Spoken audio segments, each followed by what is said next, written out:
Two megastars knock on a dying mountain diner in the worst blizzard of the year. She has $47 and 7 days left. What happens next will shock the whole highway. Watch till the end. Like, subscribe, turn on notifications, and tell us your time and where you're watching from. The wind roared against the windows of Midnight Haven Diner, rattling the panes as though the mountain itself was trying to push its way inside. Snowflakes slammed into the glass in thick white sheets, blinding the view of Highway 70 outside. The neon sign above the entrance buzzed weakly, sputtering and flickering until, with a sharp crack, it went dark. Inside the diner, silence pressed down, broken only by the faint hum of the old refrigerator and the ticking of the wall clock above the coffee machine. Sarah Williams sat behind the counter with her elbows on the worn laminate, staring down at a stack of crumpled bills. She counted slowly, her fingers stiff from the cold that had seeped into her bones. 1, 2, 3, until she reached the end. $47. That was all she had left. Her gaze shifted to the envelope beneath the register, its official letterhead a cruel reminder of the countdown she couldn't escape. 7 days. That was what the notice said in bold, unforgiven type. 7 days before the bank repossessed everything. Her diner, her land, her dream. At 63 years old, Sarah felt the weight of every passing storm in her body. She pulled her cardigan tighter around her thin shoulders and rose from the stool. Her steps echoed across the empty floor, the linoleum cracked and faded from years of use. The booths, once bright red, sagged in their seams. The coffee pot gurgled weakly, holding a brew that had turned bitter hours ago. She paused at booth number 4, her eyes softening. That had been Robert's favorite spot. Even 2 years after cancer had taken him, Sarah could still picture him sitting there, smiling with that easy warmth that made strangers feel like family. Together, they had bought the diner 15 years ago with nothing but her grandmother's inheritance and his unwavering belief in dreams. "We'll make it work, baby," Robert used to say, his dark eyes shining with conviction. "This place will be a light for travelers, a home away from home." Now, standing in the hollow silence, Sarah wondered if that light had finally burned out. The wind howled again, and the entire building trembled. The heater coughed and sputtered, barely holding back the mountain cold. Sarah rubbed her hands together, then reached for the main switch by the door. It was almost 8. No customers had come in since 5, and the storm had swallowed the road. There was no reason to stay open.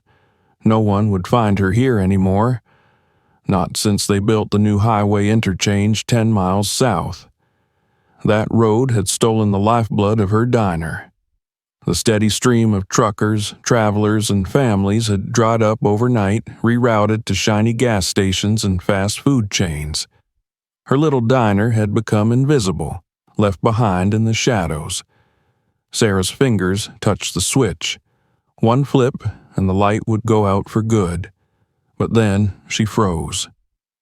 2 sharp knocks echoed against the glass of the front door, firm, steady, and impossible to ignore. Her heart jumped. For a second, she wondered if the storm itself had grown hands. Slowly, she turned. Beyond the fogged glass and swirling snow, 2 dark figures stood on her porch. Their shapes were large, broad-shouldered, snow crusting their jackets and hoods. Sarah's breath caught. Travelers. At this hour? In this storm?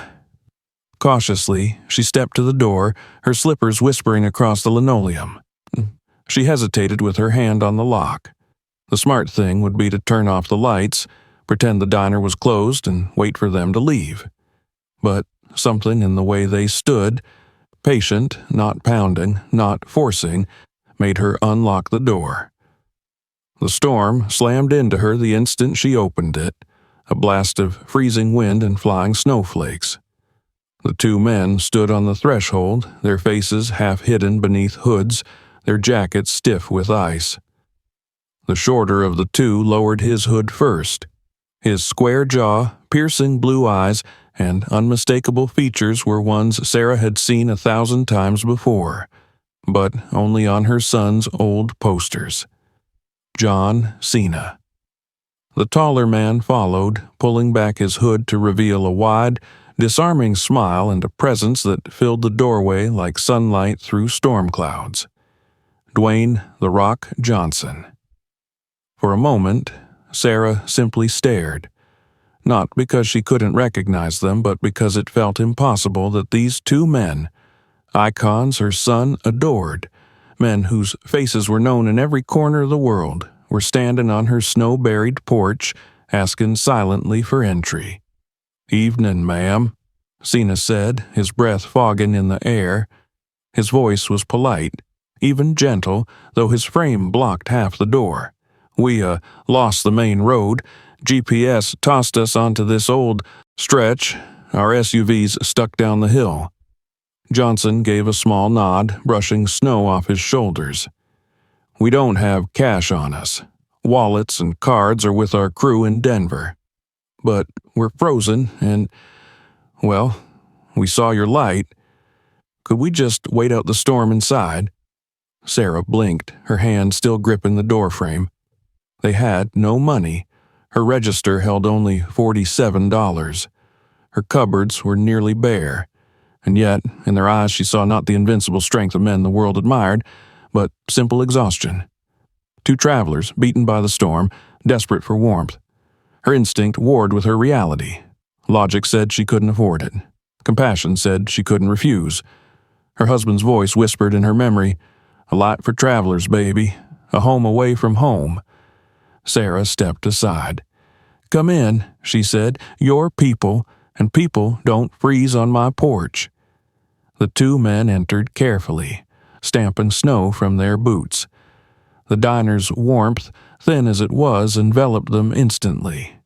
Cena rubbed his hands together, his shoulders slumping with relief. Johnson pulled off his gloves, his smile broadening as he looked around the small, worn space. "Smells like coffee," Cena said, his voice almost reverent. "Smells like heaven," Johnson added. Sarah managed a faint smile. She moved behind the counter, her hands steadying on familiar motions. She poured steaming coffee into 2 thick mugs and placed them on the counter. $2 for coffee, $6.50 for chili, $3 for pie," she said automatically, then shook her head. "Forget it. Tonight it's free." Cena grinned, lifting his mug. "Then we'll pay with dishwashing." Johnson chuckled, his laugh deep and warm. "Or shoveling snow. I've carried heavier bags than salt before." For the first time in weeks, Sarah laughed. The sound startled her, breaking through the heaviness in her chest. She ladled out the last of her chili into 2 bowls and slid them across the counter. The rich scent filled the air, comforting and familiar. The two men sat down, grateful as any travelers she'd ever fed. As they ate, Sarah leaned against the counter, watching them. For one night, she thought, maybe her diner could still be a beacon. For one night, maybe the light wasn't gone after all, but as the storm howled outside and the clock ticked toward midnight, Sarah couldn't shake the thought that tomorrow she would still wake to the same countdown. 7 days. $47. And a dream that was slipping through her fingers. Tonight, though, she wasn't alone. Snow hissed along the windows like sand, a steady scrape that made the fluorescent lights seem colder than they were. The clock above the coffee machine inched past 8:30, then 9, each tick hollow and thin. Steam rose from the 2 mugs on the counter in pale ribbons. John Cena cupped his hands around his cup as if he could thaw his bones by will alone. Dwayne Johnson, broader even without the layers, leaned one elbow on the formica and breathed in. "Smells like someone knows their coffee," he said, voice low, gratitude tucked between the words. Sarah set down 2 spoons and a sugar ramekin without fuss. "It's the last of a decent bag," she said. "I've been saving it for, I don't know, for a night that wasn't empty." Sina tasted. His eyes closed for a heartbeat. "This is not empty," he said. "This is rescue." He meant it lightly, but something in the way he spoke turned the sentence into a kind of blessing. Johnson lifted his spoon, blew across it, and tried the chili. A flicker of surprise crossed his face. "That's not diner chili," he said. "That's somebody's best day." "It's the last pot," Sarah replied. "I make smaller batches now." She caught herself apologizing for scarcity and changed course. "Eat, you're shaken." "Only a little," Sina said with a shrug that made the booth creak. "We took the old spur looking for a shoulder and found a hill with an attitude. Tires said no, snow said yes." He warmed his fingers on the mug again. "We're grateful you opened." Sarah pulled the cardigan tighter. Their presence warmed the room, but the drafts still found seams in the windows. She reached for the towel hanging from the oven handle, then hesitated. There were a dozen things that needed doing, and, for once, 2 sets of hands besides her own. Johnson noticed the latch on the front door catch and scrape each time the wind pressed against it. He rose from the stool, the floor squeaking under his boots, and tested the handle twice. "May I?" he asked, already angling for the tool tray she kept under the counter. Sarah blinked. "You fix doors?" "I fix the thing in front of me," he said. "Doors count." Sina pointed at the coffee machine's steam wand, which sputtered more than it hissed. "That guy's got a cough, too," he said. "You mind if I tinker? I toured a decade on bad espresso, picked up a few tricks." Sarah wanted to say no out of habit. No one touched her equipment but Robert, and then only she, but the wand was tired and the door was worse, and the storm was a second unpaid employee trying to lock her out of her own life. She nodded. Johnson found the stripped screw head by feel, tested his grip, then leaned in with the careful strength of someone who knew the cost of forcing things. Sina wrapped a towel around the hot metal and calmly bled the line, tapping the side of the housing with 2 knuckles until the sputter evened into a clean whisper. The diner, long accustomed to doing only one thing at a time, felt suddenly busy with purpose. They ate between fixes, pauses smooth, conversation easy. Sina listened more than he spoke, his answers short and sincere, finding jokes that didn't crowd the air. Johnson made the small space feel larger by looking for what needed lifting, straightening, or setting right. "So," Johnson said after a while, tightening the last hinge screw and testing the door. The latch clicked and held. "There. Now the storm knocks before it barges in." He returned to his stool in the chili that had not cooled in his absence. "Who does the cooking when you're not rescuing strays?" "I do," Sarah said. "I do the cooking, and the books, and the orders, and the mopping at close. I used to do the arguing with the soda machine, but I surrendered. It wins." Sina grinned. "Machines are undefeated until you bribe them with patience." "Robert bribed them with swearing," Sarah said, and the name left her mouth like a tune she hadn't heard in a long time. She let it hang there. Neither man filled the quiet. "He was my husband. Cancer 2 years ago." She nudged the sugar ramekin an inch to the left. "He called this place a light. Told me we'd leave it on for travelers no matter what. We did. We do." Johnson looked past her to the wall where a faded photograph hung. 2 people in front of the same counter, summer light glazing their faces, a neon sign humming above. "He looks like he believed in things until they became true," he said. "He did," Sarah answered, "until the new interchange made true the opposite." There it was, the story scratching at the door since they walked in. She didn't dramatize it. She set it on the counter between them like an old bill she'd already tried to pay. They moved the flow 10 miles south, she said, put up 4 lanes and 3 food signs, and took down the little one that said, "Next right for Midnight Haven." Overnight, it was quiet. A good day used to be 250 tickets. Now, a good day is 40. Most days aren't good. She tried to say it like a list she'd already accepted. It still hurt. I called the state office 3 times to ask for a temporary detour sign. They sent a letter about standards and maps. Maps don't include me anymore. Johnson leaned his forearms on the counter. "That's not a small change," he said. "That's a river moving." "It moved," Sarah said. "I stayed."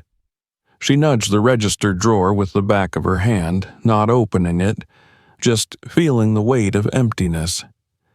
7 days left, $47. I was about to shut off the lights when you knocked. Sina's gaze lifted to meet hers. Up close, the famous were only men who had lived in public long enough to learn how to listen in private. "Why did you open?" he asked softly. "When you were ready to close." "Because you were on the porch in a storm," Sarah said. "And because my son would have never forgiven me if I let John Cena and Dwayne Johnson freeze within arm's reach of my chili." That broke the heaviness. Johnson laughed first, shoulders rolling, the sound warm enough to loosen the bolts of the night. Cena's smile turned into a real grin. "Your son?" he asked. "Joshua," Sarah said, and the name lifted something inside her. "He's studying sports medicine, Prague. He hasn't been home in a year. When he was little, he taped your poster above the bed and slept under a cap for 3 summers. He wrote 'Never give up' on his track shoes with a gold marker. The marker bled through and stained the floor. We left the stain when we repainted. It felt like the point." Cena's hand tightened around his mug. "That's a good stain to keep." "He calls Sundays," Sarah said. "He asks if I'm sleeping enough, eating enough, hiding the good pie for myself. I lie about all 3. She drew a slow breath. "I haven't told him about the 7 days. I didn't want to put a clock in his head across an ocean." Johnson was quiet for a long moment. Snow thudded off the tin awning and slid away. Somewhere in the kitchen, a pipe ticked as it cooled and warmed and cooled again. "You don't have to tell him tonight," Johnson said. "You can tell him a different story by Sunday." Sarah almost laughed again, but the sound never made it past her ribs. "I don't have customers," she said. "The road is gone. Doesn't matter how good the chili is if no one turns the handle." Cena angled toward her, elbows on the counter, as if to shorten the distance between improbable and possible. "Give it a couple of days," he said. "Don't turn off the light tomorrow, or the day after." "What happens in 2 days?" she asked. "You 2 learn the secret handshake of snowplows and conjure a parade?" "What happens," Johnson said, "is that you let a fight reach the last round. A lot of people quit at the bell before the bell. Don't be one of them." He tapped the counter once. 2 days. She searched their faces for the trick, the quick fix, the promise that would evaporate with the weather. She found none of those. She found 2 men thawing out who had hands and humor and an inconvenient optimism that made room where there had been none. "You don't have to believe in us," Cena said. "Just don't stop believing in your open sign yet." Sarah folded the dish towel in half, then again, until it was a neat square under her palm. 2 days, she said, as if the number might fit in the towel and stay flat if she pressed hard enough. "After 15 years, I suppose I can spare 48 more hours." "That's the spirit," Johnson said, and then, because relief is a working muscle, he looked around as if something else surely needed doing. "Where's your salt?" "Back closet," Sarah said, pointing with her chin, "left of the mop." He returned with a bag over one shoulder and a shovel in the other hand. I'm going to give your steps a fighting chance, he said, and glanced at Sina. And I'll keep the espresso wand from complaining, Sina said, already slipping behind the counter with the casual confidence of someone who had been invited into 1,000 such small sanctuaries and tried not to break them. For 20 minutes, they moved like a practiced crew. Johnson salted the steps, then chipped away the thin lip of ice that kept the door from sealing, the metal ringing dully with each strike. Sina bled the water line until the stutter cleared, then unscrewed the top panel just enough to tighten a loose coupling. Sarah wiped down the counter twice, refilled their cups, and tried not to think about how strangely right this felt. Two men fixing a diner for a fight it might yet win. When they were done, Johnson stamped the snow from his boots and left the shovel by the mat. Sina replaced the panel gently, patted the side of the machine like you would an animal you'd ask to do too much for too long, and looked to Sarah for a nod. She gave it. "Anything else?" Johnson asked. "Yes," Sarah said. She picked up a piece of white chalk from the rail beneath the wall menu and hesitated. "I haven't changed these prices in a year. Changing them wouldn't help." "Then don't change those," Johnson said, and reached for the chalk when she offered it. He studied the blank corner at the bottom of the board, then, with blocky, careful letters that looked like he was writing a promise, not a sentence, he printed, "Keep the light on." He added his initials. J.C. leaned over and added his beneath. Sarah stared at the words until they stopped wiggling. They steadied the whole wall, somehow. She wiped her palms on her apron. "You two still don't have money," she said. "I still don't take IOUs." Sina reached into his jacket, pulled out his phone, and set it on the counter screen down. "We'll make this right," he said simply. "Tonight we can wash, shovel, and fix. Tomorrow we can do more. But I'm asking for trust right now. I know that's expensive." "It is," Sarah said, "but it's also the only thing still in stock." The clock slid toward 10. The storm threw its shoulder into the diner once more and found the latch finally unwilling to give. Sina tested the wand and drew a clean, steady hiss that sounded like hope and hot milk. Johnson glanced at Sarah's hands, chafed red along the knuckles, and silently nudged the heater 2 notches higher. They finished their bowls. Sarah boxed the last slice of pie and pushed it across the counter. "For the road?" she said. Johnson raised both palms. "We're not leaving with your last anything." "It isn't the last," Sarah lied kindly. "It's the one that wanted to be chosen." They didn't argue. Men who live by crowds know when not to make a moment bigger than it is. Sina tucked the box beneath his arm with a brief nod that managed to be grateful and restrained at once. At the door, Johnson paused and looked back at the chalkboard. The block letters were already dusting white onto the rail below. 2 days, he said. 2 days, Sarah echoed. Sina lifted his hand in a small salute, not a performance, just courtesy. "Thank you for the coffee," he said, "and for the light." "Thank you for fixing the parts that squeaked," she replied. They stepped into the snow, pulling up their hoods, the storm catching their shoulders immediately and trying to keep them. The door shut cleanly. The latch clicked. The wind shoved once and failed. For a while, Sarah did nothing. She stood with both hands pressed flat on the counter and listened to the building breathe, the heater pushing, the refrigerator humming, the seal-off machine settling after a tension.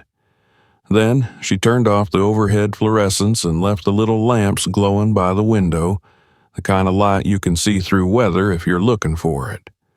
She wiped the 2 mugs, dried them until they were warm under the towel, and set them on the top shelf as if that was a place of honor. She swept the boot tracks into a neat pile and opened the register, counting what she already knew was there. $47, folded crisply as if neatness could multiply value. She slid the drawer shut, not with defeat, but with decision delayed. On her way to the door, she paused at the chalkboard again. The words were simple, the initials smaller than the message. She imagined Joshua seeing this, imagined his laugh, the way he would clap once, hard, when joy got ahead of him. 2 days, she said once more to the empty room. She locked the door, tested the handle, and turned the sign in the window to face the road. Open. The storm wrote its answer in white across the glass, but the letters held. Behind the counter, she pulled a clean towel from the drawer and draped it over the espresso cups like a blanket. She clicked off the last switch except the one that mattered. The neon didn't come back to life. Not yet, but the little lamps were enough.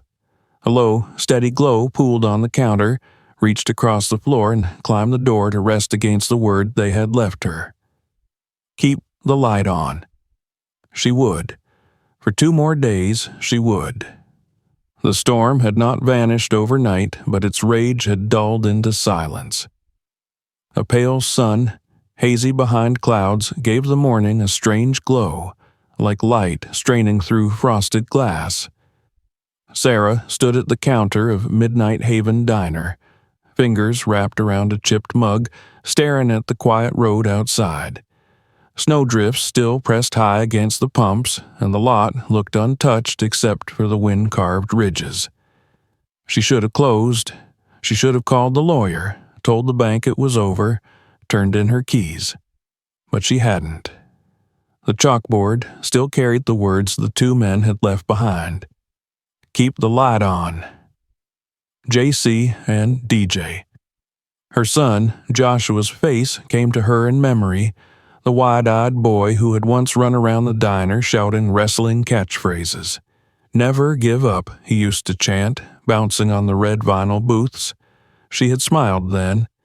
She had no smile now, only the weight of a promise to strangers and her husband's old reminder. A light for travelers, baby. A home away from home. She sighed and poured a fresh pot of coffee anyway, though every instinct told her it would go cold before anyone touched it. At 7:42, the silence cracked. Headlights swept across the snow outside. A dark SUV rolled slowly into the lot, tires crunching through the icy crust. Sarah's heart skipped. She leaned forward, half afraid, half hoping. The door opened, and a man in a parka stepped out, his breath steaming in the cold. He looked around, then pushed through the wind toward the door. Sarah almost didn't move, convinced this was a fluke, but the bell jingled when he stepped inside. "Morning," he said, brushing snow from his shoulders. "Is this Midnight Haven?" Sarah blinked. "It is, though not many ask anymore." Cena and The Rock said to stop here. He grinned at her baffled look and held up his phone. On the screen, a video looped. John Cena, hunched over one of her mugs, steam rising, his voice steady. "We ended up here with no money, and this angel fed us anyway. If you're anywhere near I-70, come through, don't let her close." Her knees nearly gave out. Before she could reply, more headlights appeared, a pickup pulled in, then a van. The bell jingled again and again as people crowded in. Tourists with ski gear still strapped to their backs, a pair of truckers shaking off snow, even a family of 5 with 3 kids tugging their mittens off to warm their hands. Each one said the same thing. They had seen the videos. Cena and Johnson had posted, fans had shared, local stations had boosted the clips, and suddenly her forgotten diner had become a destination. By 9 o'clock, every booth was filled. Voices overlapped, laughter rose above the storm's fading hum, and Sarah's hands moved faster than they had in years, pouring coffee, flipping eggs, sliding plates of toast across the counter. She almost didn't notice the register drawer filling with bills again, the satisfying ding ringing over and over like music. Then came the first crisis. At 10:15, just as she dropped bacon onto the griddle, the flame sputtered. The hiss of gas faded, and silence fell over the stove. The bacon curled raw on the pan. "No, no, no," she whispered, banging the knob. The gauge told the truth. The main gas line had given up. Panic rose. She looked at the crowd, dozens waiting, hungry, trusting. The worst thing she could do now was fail them. Before the despair could settle, the front door opened again. The cold poured in, followed by two shapes Sarah knew immediately. John Cena and Dwayne Johnson walked back into the diner like they had only stepped outside for air. "Smells like trouble," Cena said, noticing the stove. "The line's dead," Sarah admitted, voice tight. "The tank's empty. I can't—" "You've got a backup?" Johnson cut in. Sarah nodded reluctantly. A small propane tank, maybe enough for a few hours, but with this many people— "Hours are rounds," Cena said firmly, already pulling off his gloves. "You don't quit in the middle of a fight." Together the men moved quickly. Johnson hauled the propane from the shed, his massive frame a silhouette against the snow. Cena crouched by the stove, his hands steady as he hooked the line. Within minutes, a hiss, then a clean blue flame returned. The diner erupted in cheers, spontaneous and loud, shaking the windows. But they didn't stop there. Johnson rolled up his sleeves and carried trays of plates like a natural, balancing 3 at once.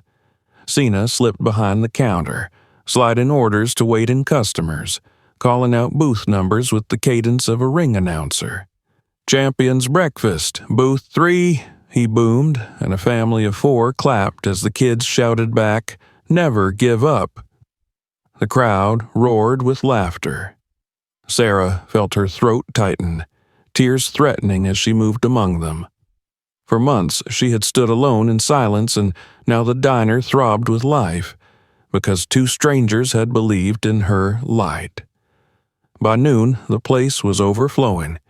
People waited outside in scarves and gloves, stamping their feet for warmth, holding phones high to capture the sight of Cena bussing tables and Johnson joking with a little boy who asked if he could smell what the Rock was cooking. Johnson leaned down, winked, and whispered loud enough for the whole diner to hear, "Right now, it's bacon and eggs, kiddo." The diner shook with laughter. Sarah caught her breath behind the counter, staring at the crowd. The register was heavy, her shelves half empty, but her heart fuller than it had been in years. She thought of Robert, of Joshua, of the promise that this place would be a light for travelers. Maybe, just maybe, the fight wasn't over. Not yet. By noon, the diner had shifted from miracle to momentum. Sarah could feel it in the rhythm of the place. The sure-way orders found their booths, the chorus of thank yous and clinking forks, the small, stubborn blue flame holding steady under the griddle like a candle in a chapel. She moved in practiced arcs, refilling mugs, swapping out syrup bottles, keeping count of eggs in her head the way she used to when the road still remembered this turnoff. The bell over the door rang again. Conversation dipped, then rolled back, and 2 familiar shapes stepped inside, shaking snow from their shoulders as if they were just guests returning from the parking lot. Not the reason the parking lot overflowed. John Cena and Dwayne Johnson crossed to the counter without ceremony. Their cheeks were wind-flushed, their smiles small and private, as if they understood the room didn't need more spectacle than it already had. "You kept the light on," Cena said, stopping at the far end of the counter, out of the way of the order window. "I haven't had time to switch it off," Sarah replied, breathless with equal parts work and relief. Johnson's gaze swept the room, full booths, a line snaking past the pie case, a toddler in a too large beanie gnawing heroically on toast. Something in his shoulders loosened. He reached into his coat and set a thick envelope on the stainless steel. Not the sagging kind of envelope that made you worry, the firm kind that meant someone had printed, signed, confirmed. For yesterday, he said. For today. For tomorrow. Sarah's hands stilled on the rim of a plate. She didn't reach for the envelope. She looked up at him instead, because she had learned that the most important things were rarely on paper. I don't take IOUs, she said softly. This isn't one, Sina answered. He slid the envelope an inch toward her and lifted its flap with a single finger so she could see the first page without touching it. College white paper. Formal letterhead. Bank routing lines crisp as winter air. Donation paperwork. Executed this morning. You'll have funds in your account today and a second installment within the week. No strings. Just a promise to keep your sign on. Sarah glanced down, lines resolved into meaning. A foundation name she didn't recognize, but the signatures beneath it she did. A bank confirmation. A transfer receipt. A dollar figure that steadied her knees. 25,000, she read, mostly to the plate she still held. The number sat there, solid. Not a dream, not a joke. First pass, Johnson said. What you need right away. And what you need next, Sina added, pulling a second packet from his coat. This one was slimmer, bound with a paper clip. Basic scope of work. Clean, simple. You decide timing. You choose the vendors. We just wanted to help you start a list so the list doesn't scare you. She set the plate down, slid the papers nearer with the back of her knuckles, and saw the headers. Electrical, panel and rewiring, estimate $8,000. Ventilation, new hood and duct cleaning, $6,000. Signage, neon repair or LED replacement, $3,500. Web presence, one-page site, online orders, updated maps, $1,200. Contingency, repairs and cushion, $6,300. Neat bullet points, no shouting, only the kind of planning that said someone had thought about her life as if it were their own. You two don't run diners, she said, finding her breath. How did you know where to start? We asked people who do, Johnson replied, a chef buddy, a contractor whose uncle used to drive this highway, a woman in Silverton who kept a cafe alive through 2 back-to-back winters. They all said the same thing. Fix the unseen first. Electric and air. Then the sign. Then the way people find you. And we called the state office, Sina said, tapping the folder's last page. The DOT has a process for reinstating a food services sign after an interchange change. It's a form and a small fee and, apparently, 3 weeks of patience. We flagged it. We can't push it through. That's not how things should work, but we can make sure it doesn't get lost. Sarah's laugh surprised her by arriving as a sound and not a sob. You called the DOT? I've cut worse promos than a voicemail to an automated menu, he said. I didn't threaten to suplex anyone. I did say, please. She looked from one man to the other, and the room blurred for a second the way it does when tears walk to your eyes without asking permission. Why? She asked quietly. Why this much? Why me? They didn't answer at once. The line of customers thickened. A trucker said he'd take his order to go if it helped. A pair of teenagers tried to pretend they hadn't been filming for the last minute. Johnson leaned in, forearms on the counter, and lowered his voice until the question could hear the answer. Last night, you didn't see big names, he said. You saw 2 men in a storm. You fed us your last good coffee and your last good chili and told us we were people before we were anything else. That kind of math tends to balance out if you let it. And because somebody has to go first, Sina added, people want to help. Fans, neighbors, strangers, but they don't always know how. If we open the door, they'll walk through it. You already unlocked yours. She swallowed, then nodded once, grateful and overwhelmed and trying to keep the line moving. There's a pie in the oven that thinks it's a hero, she said, because humor sometimes arrived like a handrail when the stairs were steep. We'll get out of its way, Johnson said, straightening. Not before one more thing, Sina said, lifting his phone. Your son. Sarah felt the kitchen tilt again, a gentle shift in gravity. Joshua? We spoke to him this morning, he said. Time zones are rude, but he didn't mind. He knows you're okay. He knows you're busy. He knows you're not quitting. Sina's smile tucked into one corner, small and sure. And he knows to expect a ticket home for spring break. On us. He earned it a long time ago, apparently, by writing on shoes with a gold marker. The laugh that came then was a clean, bright note that cut through the cooking smells and chatter and found the ceiling easily. She covered her mouth with her fingers and let it live. Thank you, she said. The words felt too small. She tried to make them fit anyway. For the money, for the phone call, for the form with the Department of Please Go Away. Transportation, Johnson corrected solemnly, and she snorted. We'll put this on record, Sina said, tapping the donation packet. We'd rather the story be the food, the road, the light. But the paperwork needs to be boring so the rest can be beautiful. She nodded, tucked the envelope beneath the counter beside the register, and then, because she had work, turned to the grill. Booth 5's pancakes are ready to turn, she said. If a person had hands, and those hands had nothing glamorous to do, that person could flip them. Johnson reached for a spatula instinctively. Sina's sleeve was already rolled to the elbow. Somewhere near the door, the crowd surged and settled like a tide in a bright bay.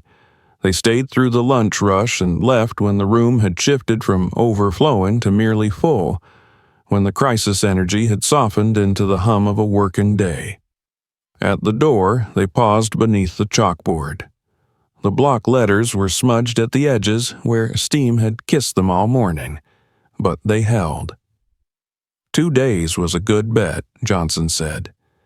It was a good bet because you placed it, Sarah answered. Sina lifted a hand. The gesture was the same as the one from last night. Simple courtesy, less wave than acknowledgement. We'll be around, he said. Go before somebody hands you a hairnet and a W-2, Sarah replied, and he laughed all the way into the cold. The bell jangled shut behind them. The latch clicked. The room breathed. Sarah put 2 plates in the dish bin and gave herself exactly 1 exhale longer than usual.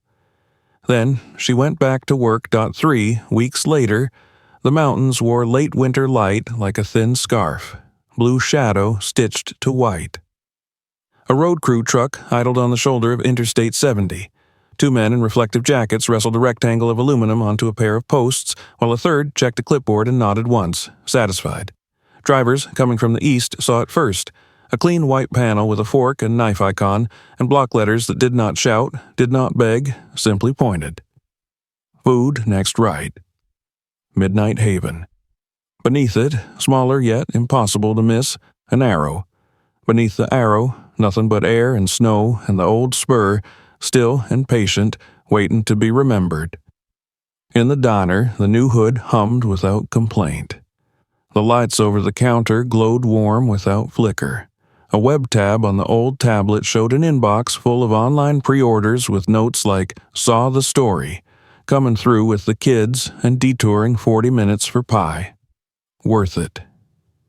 2 local high schoolers, Maya on Saturdays, Rudy after class on Tuesdays, wiped tables with the brisk competence of people who understood their town better when they could carry it on a tray.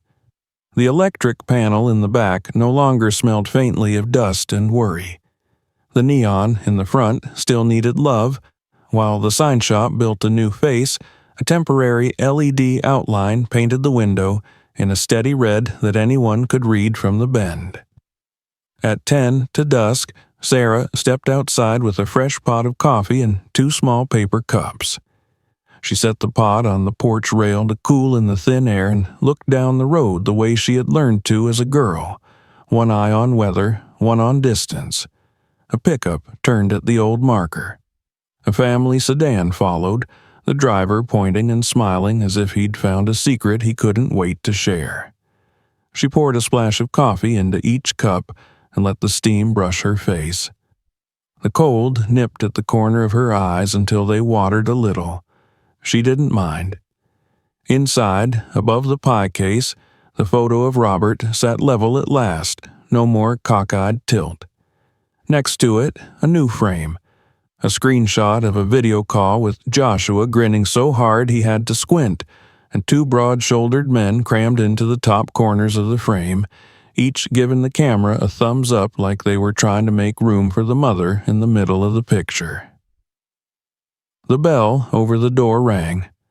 A couple in the ski jackets stepped in, stamping their feet. The woman tugged off her gloves and pointed past Sarah's shoulder. "Is that real?" she asked, eyes shining with a kind of shared conspiracy. "The sign on the highway?"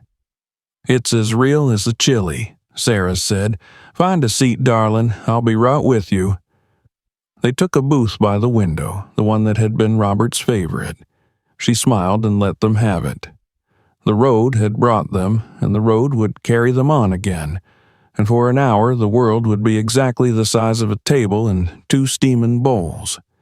At closing, the kids stacked chairs and Sarah counted the drawer, not like a future was begging to be bought, but like a present had been paid for honestly. She wrote 2 checks, one to the supplier who'd extended faith when numbers were lean, one to the electrician whose nephew remembered warming up at her counter the winter the school boiler failed. She put the remainder where it belonged. Payroll, repairs, a line in her ledger called weather that would never again be a synonym for panic. She wiped down the counter. She washed the mugs. She turned off the overheads until the room held only the lamps that made shadows crawl slow and kind across the floor. Then she went to the door and palmed the switch. The neon, new face arriving next week, did not flare to life with nostalgia. The temporary strip along the window lit clean and steady, modern and unromantic, which is to say perfect. The word it sketched wasn't fancy. It didn't need to be. Open. Sarah stepped onto the porch and listened to the mountain settle. Far off, a truck changed gears. Nearer, snow shifted on the roof and slid like a soft sigh. She looked at the road marker gleaming against the blue hour, then at her door, where chalk dust still nested in the grooves of letters that would not quite wash away, no matter how often she wiped them. Keep the light on. She reached up and straightened the paper notice the DOT crew had taped under the window while they finalized the sign. Temporary wayfinding in place. The words were plain, procedural. She had grown fond of them. Temporary is what you call a bridge while it becomes the road. In the dim, she could almost see Robert slide into booth 4 and lift his chin at her like a cue. "Told you, baby. A light for travelers, a home away from home." "All right," she said to the empty air, to the road, to the photograph, to the boy on the screen and the men who had knocked when she was turning out the last lamps. "All right." She went back inside, set 2 clean mugs on the top shelf like trophies, and unlocked the till, not to count but to be sure she could hear the drawer sing. Then she stood behind her counter with both palms flat on the cool surface and let the diner breathe around her. The storm had passed. It would come again. That was how mountains worked, how roads worked, how lives did. The point was not to end the weather. The point was to be here when someone needed a door to open and a hand to set down a cup. Sarah reached for the switch that mattered and left it where it belonged. The light stayed on.